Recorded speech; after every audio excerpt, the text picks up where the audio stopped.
एक बिहार का लाल था, क्या कमाल था, क्या बेमिसाल था, जो पूरी दुनिया पे मचाया धमाल था। जी हाँ साथियों नमस्कार, मैं हूँ नीतीश नंदन, आपका हार्दिक वेलकम करता हूँ आज की इस वीडियो में। क्योंकि आज हम बात करने वाले हैं बिहार के एक ऐसे पराक्रमी योद्धा के बारे में जिसने बड़े बड़े चट्टानों और पहाड़ों के घमंडों को तोड़कर चकनाचूर कर दिया। चलिए जानते हैं कौन है वो शख्स जिसके सामने शाहजहां की बेगम मुमताज महल की यादों में बनाई गई ताजमहल भी फीकी पड़ती है। जब हम बात करते हैं बिहार के लाल द माउंटेन मैन दशरथ माझी के बारे में।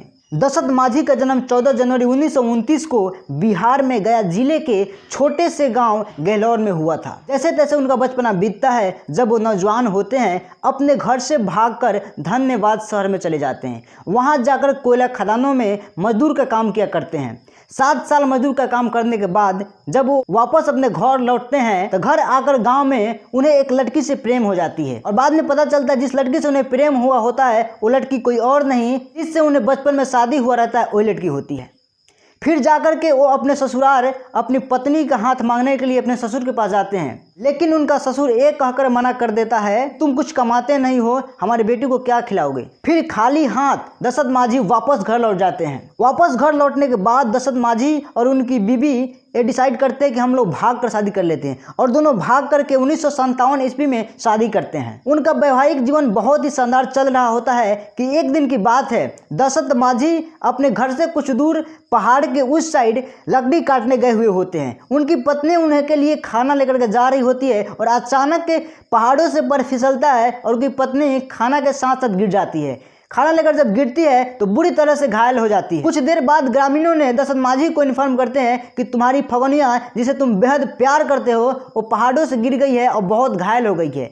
फिर दशरथ माझी भूखे प्यासे दौड़ते हुए आते हैं, उस फगनिया को लहू लिहान खून से हुए उठाते हैं, एक सहयोगी के साथ उठा करके और दौड़ चलते हैं उस हॉस्पिटल की तरफ, जो कि हॉस्पिटल 80 किलोमीटर उनके घर से दूर था और जाने के लिए कोई यातायात का साधन नहीं था, कोई रास्ता नहीं था। फिर उस पहाड़ से होकर के जाना स्टार्ट करते हैं। जैसे तैसे करके उस पहाड़ों से हॉस्पिटल पहुंच जाते हैं। हॉस्पिटल पहुंच करके वो अपने बीवी की ट्रीटमेंट कराते हैं, लेकिन उनकी बीवी एक बच्ची को जन्म देती है और चल बसती है। और फिर दशरथ माझी सदमे में आ जाते हैं, पूरी तरह से टूट चुके होते हैं क्योंकि वो अपने बीवी फगुनिया से बेहद प्यार करते हैं। और फिर वो सोचते हैं इस पहाड़ की वजह से मेरी बीवी की जान गई है, क्यों ना हम इस पहाड़ को तोड़ दे, इस पहाड़ के घमंडों को तोड़ दे, इस पहाड़ को तोड़ दे, ताकि आज के बाद किसी भी व्यक्ति को इस पहाड़ की वजह से मृत्यु ना हो।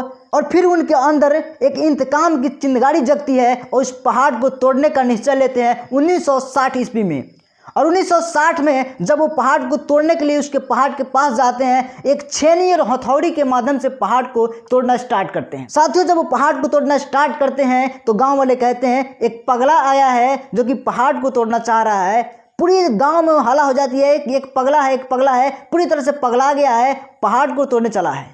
क्योंकि दोस्तों जो पहाड़ होता है कोई सोच भी नहीं सकता था कि उसको तोड़ा जा सकता है और रास्ता बनाया जा सकता है, लेकिन दशरथ माझी को उनके पत्नी की प्रेम ने उन्हें उकसाया, उन्हें बताया कि तुम्हें तोड़ना है। फिर उन्होंने अपनी पत्नी की प्रेम की वजह से उस पहाड़ को तोड़ने चल दिए और लगातार 1960 ईस्वी से तोड़ना स्टार्ट किए। समाज के बहुत सारे तानों को झेलते हुए भी अपनी मकसद को बस कामयाब रखें। उनका जो टारगेट था, उन्होंने सोचा था मुझे इस पहाड़ को तोड़ना है तो तोड़ना है, वो लगातार जमे रहे और तोड़ते रहे। बहुत सारी समस्याओं का सामना करना पड़ा, लेकिन लगातार 1960 से लेकर के 1962 तक उन्होंने उस पहाड़ को तोड़ा। और साथ ही उस बीच जब वो पहाड़ को 1960 से 1920 में तोड़ रहे थे, एक समय ऐसा भी आया था 1975 में पूरे देश में आपातकाल घोषित हुआ था। सारे गांव के लोग गांव छोड़ करके शहर में जा रहे थे और गांव के लोग बोले कि दशरथ तुम भी शहर चलो, क्योंकि खाने के लिए और पीने के लिए कुछ नहीं रहेगा तो तुम जिंदा नहीं रहोगे। लेकिन दशरथ माझी सीधा बोले कि मैं जब तक जिंदा हूं तब तक इस पहाड़ को तोड़ूंगा, मैं आप सबों के साथ शहर नहीं जा सकता। और साथियों गांव के सारे लोग शहर चले जाते हैं, दशरथ माझी अकेला उस पहाड़ को तोड़ते हैं। एक समय ऐसा आता है कि खाने के लिए उनके पास कुछ नहीं होते हैं, पीने के लिए पानी नहीं होते हैं, फिर गंदे पानी पी करके और पत्ते घास खा करके अपने आप को जिंदा रखते हैं दशरथ माझी। वैसे परिस्थिति में भी अपने आप को जिंदा रखते हैं और पहाड़ को लगातार बिना वेतन के, बिना मजदूरी को तोड़ते हैं।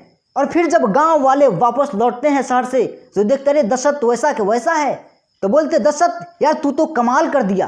तो दशरथ करता है कमाल तो भी नहीं हुआ, कमाल तो भी आगे आगे हो रहा है। फिर कुछ लोग उनके साथ आते हैं कुछ हाथ बढ़ाते हैं, लेकिन सरकारी कुछ प्रोसेस की वजह से गांव वाले जो सहयोगी होते हैं उन्हें बुरी तरह से पीटा जाता है, फिर वो लोग छोड़कर चले जाते हैं और फिर अकेले दशरथ माझी पहाड़ को तोड़ते हैं और 1960 से लेकर के 1982 तक पहाड़ को तोड़ने में कामयाब होते हैं और 1982 में उस पहाड़ को फाइनली तोड़ देते हैं और फिर जा कर के पूरे इंडिया में पॉपुलैरिटी मिलती है, उन्हें पूरी तरह से वो फेमस होते हैं। उस बीच एक और घटना साथी ये होता है कि जब वो पहाड़ को तोड़ रहे होते हैं तो मैंने पहले आपको बताया कि 1975 में आपातकाल घोषित हुआ होता है। उसी वक्त इंदिरा गांधी उस समय इस देश की प्रधानमंत्री होती है और वो आई होती है बिहार दौरे पे। दशरथ माझी भी अपने गांव के कुछ सहयोगी के साथ इंदिरा गांधी के भाषण सुनने के लिए शहर में गए हुए होते हैं।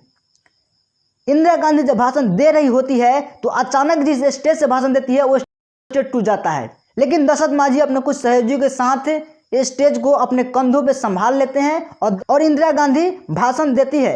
उसके बाद जैसे तैसे करके दशरथ माझी एक फोटो खिंचवाने में कामयाब हो जाते हैं इंदिरा गांधी के साथ।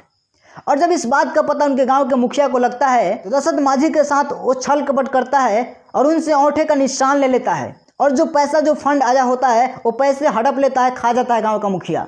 और फिर दशरथ माझी गुस्सा हो जाते हैं पूरी तरह से और वो कंप्लेन करने के लिए इंदिरा गांधी के पास दिल्ली जाने का विचार करते हैं। दिल्ली जाने के लिए वो स्टेशन पे जाते हैं और ट्रेन पकड़ते हैं, लेकिन जब टीटी चेक करने के लिए आता है तो इनके पास टिकट नहीं होता है और फिर टीटी उनको ट्रेन से उठा करके बाहर फेंक देता है। और फिर ये जाते हैं स्टेशन मास्टर के पास, पूछते हैं कि भैया दिल्ली कितनी दूर है।